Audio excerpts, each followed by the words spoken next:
Sa journée chargée pour le gouvernement. Conseil de défense sur le pass sanitaire d'une part, il pourrait être adapté région par région.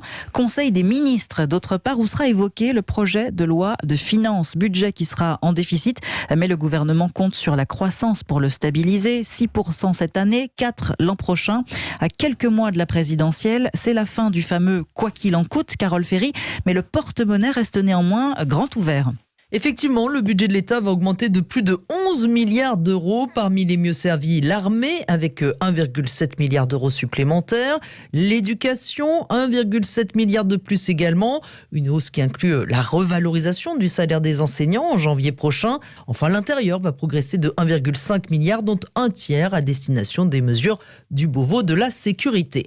Emmanuel Macron a par ailleurs promis plus d'1 milliard à Marseille, un plan d'investissement pour 2030, un revenu d'engagement pour les jeunes.